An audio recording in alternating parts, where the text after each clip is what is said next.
With the NFL season kicking off, I thought it would be the perfect time to release my rankings for every NFL MVP since the year 2000. I know you guys like ranking videos, as both the NBA MVP and Rookie of the Year videos have done well, so I had to come back with this one for the new season.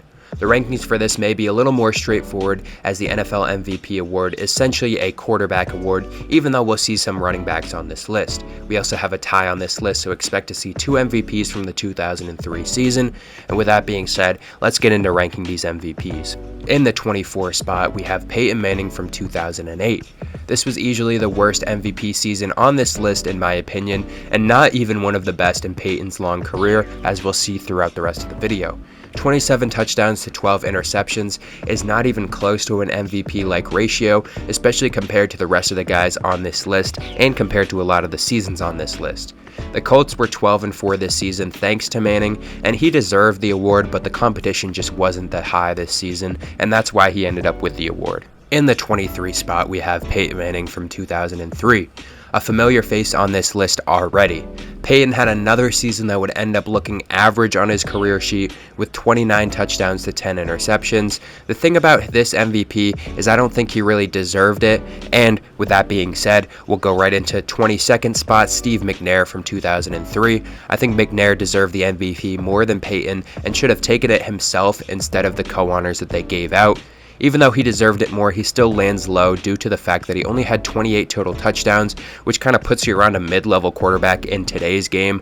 Shout out to McNair though, who left us way too soon, and he's underrated in the grand scheme of NFL's history, so it's great to see him getting his award here with the NFL MVP. In the 21 spot, we have Rich Gannon from 2002. Gannon had the season of his life this year and etched his name into NFL history, winning the MVP and going to the Super Bowl, but it's not that impressive in the grand scheme of MVPs on this list. 29 touchdowns to 10 interceptions seems like the area a lot of these guys toward the bottom are at, and that's why he lands in this spot. He does get the nod over the others previously on this list so far because of his 4,800 total yards. In the 20 spot, we have Tom Brady from 2017. Brady didn't deserve this MVP due to injury, but he was the best option left available. The Eagles would end up beating the Patriots without Carson Wentz, but even when you look at his stats, Carson Wentz had more touchdowns and less interceptions than Brady in 3 less games. The only difference is the yards. Brady did win this MVP though, so we do have to rank him, and his stats don't jump off the paper to me, and that's why he's lower than some people on this list and lower than some of his other MVPs that we will see later on this list. In the 19 spot, we have Kurt Warner from 2001. 4,800 passing yards is very impressive and 36 touchdowns to add, but the reason why he's so low is because of his turnovers. This season, he had 32 total, including 22 interceptions, which almost makes his touchdown ratio interception 1. His 1999 season was a lot more impressive, and I think his name kind of carried him a little bit to winning this MVP. Some even argue that Marshall Faulk should have gone back-to-back here, and the voting was close with a 43 to 35% split, but Warner did win the MVP, but he is ranking a little low on my list. In the 18th spot, we have Peyton Manning from 2009. Again, Peyton Manning has taken half of the first 6 spots with his 2009 MVP, where he still had 4,500 yards and 33 touchdowns, but his 16 interceptions did plague him overall this season. Drew Brees had a very similar statistical season this year, and I'm not saying he should have won, but I do think Peyton did benefit from his team doing well overall, and that's why he did get some of the votes here, as he did win the MVP. In the 17th spot, we have Adrian Peterson from 2012. This might be a little bit of a shock to many reading this, and Peterson did amazing this season, but especially compared to the rest of the running backs who won on this list, this just isn't as impressive to me. The yards are obviously the main thing to look at, almost breaking the record, but the fact is that he had the whole offense in this season, and he was amazing, but he only had 13 total touchdowns, which isn't as impressive to me. Later, we'll see a running back with over 30 touchdowns on the year, so comparing this to the rest of the people on the list, I do have this a little low. In the 16th spot, I have Marshall Faulk from 2000. Right above Peterson, I have Faulk ranked here, who arguably had the best dual threat running back season in history, with 1,350 rushing yards, 18 rushing touchdowns, 830 receiving yards, and 8 receiving touchdowns. He's also a huge reason why the Rams were so good this season, and I don't think this season is talked about enough in the grand scheme of things. I have Marshall Faulk ranked 16 here.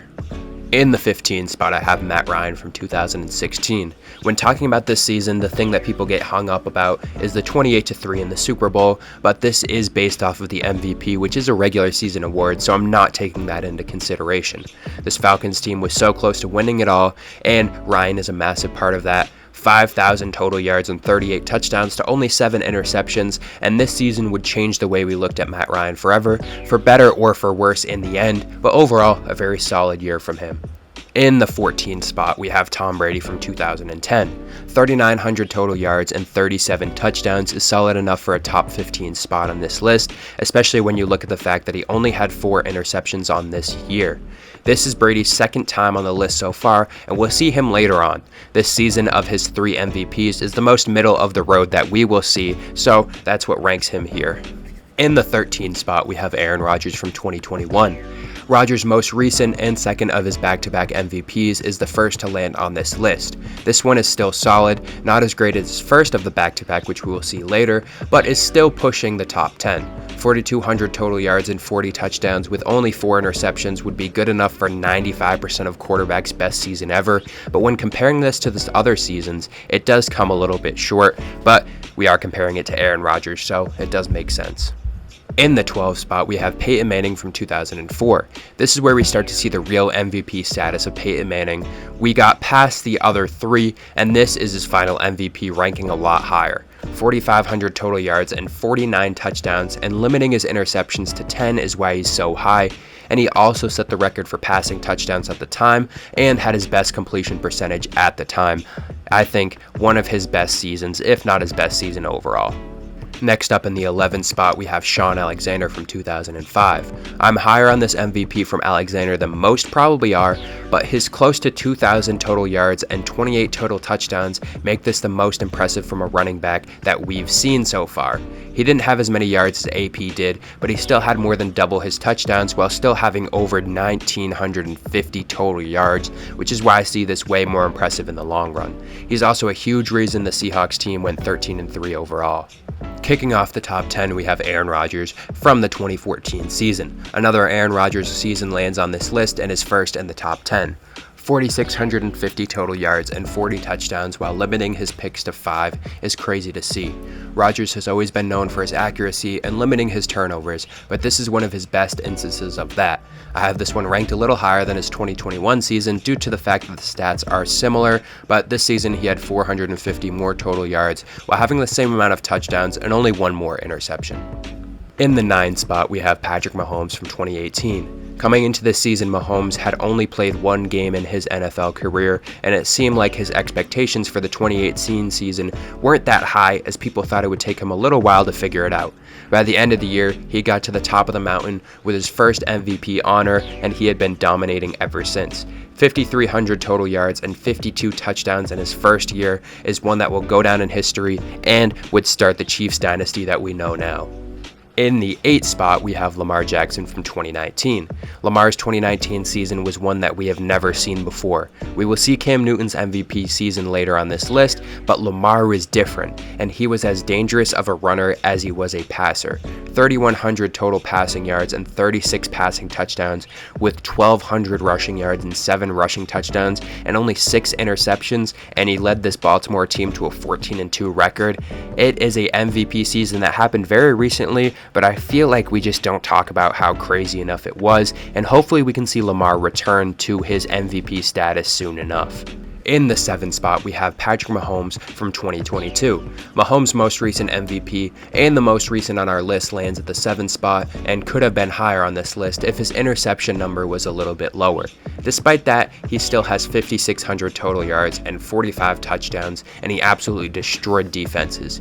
He averaged about 330 total yards a game and 2.6 touchdowns, leading KC to a 14-3 record, a very impressive MVP season. In the 6th spot, we have LaDainian Tomlinson from 2006.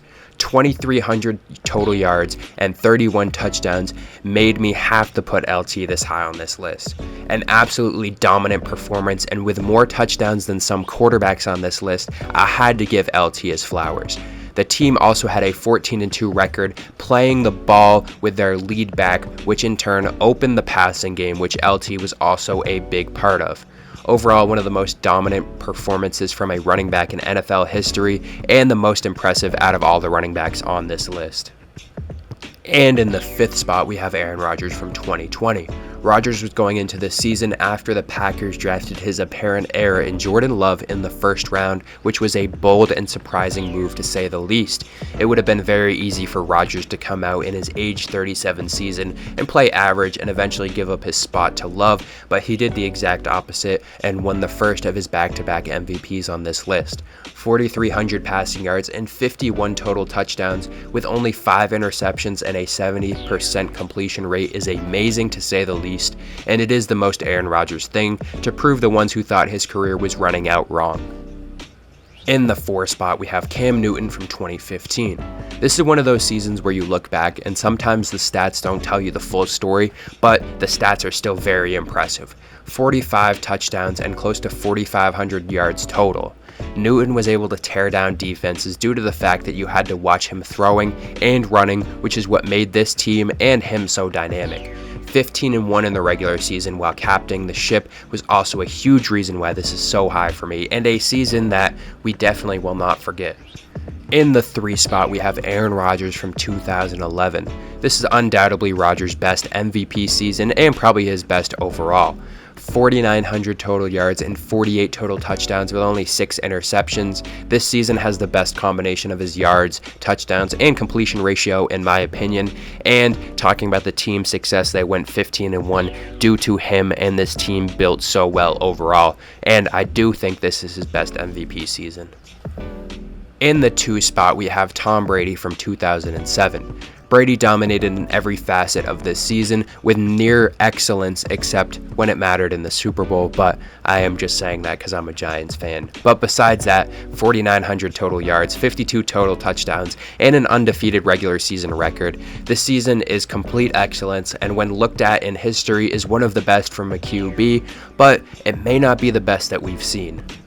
In the 1 spot, we have Peyton Manning from 2013. Manning and Brady were very close when making this, but I had to give the nod to Manning. 5,500 yards, 55 touchdowns, and 342 yards a game, which is insane and still holds up even with the pass-heavy attack of the NFL today. Complete dominance on behalf of Manning, and like Brady, both of them couldn't get done in the Super Bowl, but this is a regular season award, so that's why these guys are top 2. But this is a fantastic season from Peyton Manning, and watching this season live, it just seemed like the defenses couldn't stop him, and he was picking them apart even in one of his later age seasons. Overall, a complete dominant season from Peyton Manning. And with that being said, we are at the end of this list, so if you guys are still watching and haven't subscribed yet, go down below. We make videos like this all the time, different NFL ranking, NBA ranking videos, and just talking about the NFL, NBA, all sports overall. So if you haven't subscribed yet, go down below and hit that subscribe button, and let me know who you guys think is going to be taking home the MVP this season, and I'll see you in the next one.